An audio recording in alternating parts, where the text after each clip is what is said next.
నమస్తే, welcome to Rudra TV. ప్రస్తుతం దేశ ప్రధానమంత్రిగా నరేంద్ర మోదీ ఉన్నారు. ఆయన నాయకత్వంలో దేశం అనేక కీలక రాజకీయ, ఆర్థిక, అంతర్జాతీయ మార్పులను చూసింది. అయితే రాజకీయాల్లో ఒక ప్రశ్న ఎప్పుడూ చర్చకు వస్తూనే ఉంటుంది. మోదీ తర్వాత దేశానికి నాయకత్వం వహించే వ్యక్తి ఎవరు? భారత రాజకీయాల్లో నాయకత్వ మార్పు ఎప్పుడు జరిగినా కొత్త తరం నాయకులు ముందుకు వస్తూనే ఉంటారు. ప్రస్తుతం జాతీయ రాజకీయాల్లో ప్రభావం చూపుతున్న కొందరు నేతలు భవిష్యత్తులో ప్రధానమంత్రి పదవికి పోటీదారులుగా కనిపిస్తున్నారు.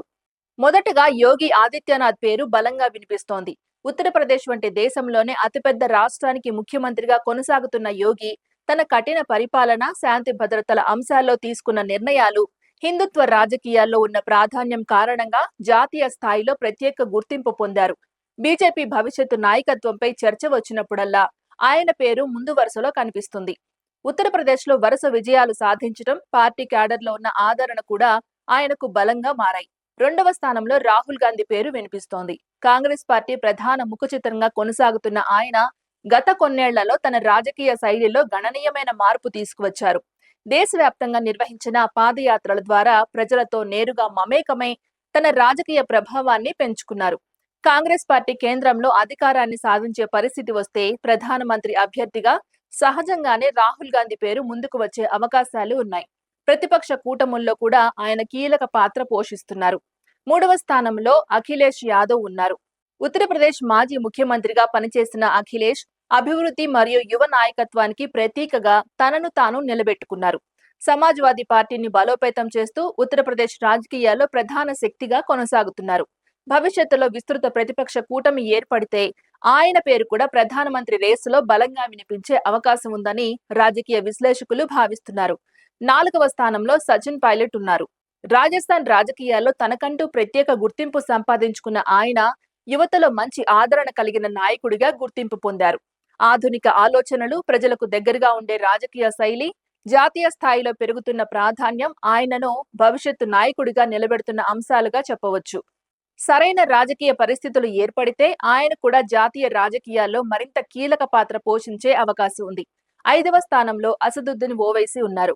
దేశ రాజకీయాల్లో ప్రత్యేకమైన గుర్తింపు కలిగిన ఆయన పార్లమెంట్లోనూ, ప్రజాసభల్లోనూ తన వాక్చాతుర్యంతో ఆకట్టుకుంటుంటారు.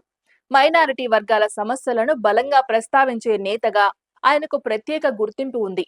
ప్రస్తుతం ఆయన పార్టీ కొన్ని రాష్ట్రాలకు మాత్రమే పరిమితమైనప్పటికీ జాతీయ రాజకీయ చర్చల్లో ఆయన ప్రభావం స్పష్టంగా కనిపిస్తోంది. అయితే ప్రధానమంత్రి పదవికి చేరుకోవాలంటే దేశవ్యాప్తంగా మరింత విస్తృత రాజకీయ మద్దతు అవసరం అవుతుంది. ఈ ఐదుగురు నేతలతో పాటు నితిన్ గడ్కరీ, అమిత్ షా, మమతా బెనర్జీ, అరవింద్ కేజ్రీవాల్ వంటి మరికొందరు నాయకుల పేర్లు కూడా అప్పుడప్పుడు ప్రధానమంత్రి రేసులో వినిపిస్తుంటాయి. అయితే భారత రాజకీయాల్లో ప్రధానమంత్రి ఎవరు అవుతారన్నది కేవలం వ్యక్తిగత ప్రజాదరణపై మాత్రమే ఆధారపడదు. పార్టీ బలం, కూటముల సమీకరణాలు, రాష్ట్రాల వారీగా ఎన్నికల ఫలితాలు, ప్రజల మద్దతు, దేశ రాజకీయ పరిస్థితులు వంటి అనేక అంశాలు దీన్ని ప్రభావితం చేస్తాయి.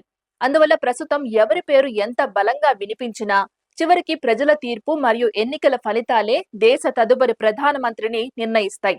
రాజకీయాలు ఎప్పటికప్పుడు మారుతూ ఉండే రంగం కావడంతో రాబోయే సంవత్సరాల్లో కొత్త నాయకులు కూడా ఈ జాబితాలో చేరే అవకాశం ఉంది. ప్రస్తుతం మాత్రం దేశ రాజకీయాల్లో ఎక్కువగా చర్చకు వస్తున్న ప్రధానమంత్రి అభ్యర్థుల జాబితాలో ఈ నాయకులు ప్రముఖంగా కనిపిస్తున్నారు. ఈ ఐదుగురులో మీ అభిప్రాయం ప్రకారం భవిష్యత్తులో దేశ ప్రధానమంత్రి అయ్యే అవకాశం ఎవరికి ఎక్కువగా ఉందో కామెంట్ చేయండి. మరో అంశంతో మళ్ళీ కలుద్దాం. అంతవరకు చూస్తూనే ఉండండి రుద్రా టీవీ.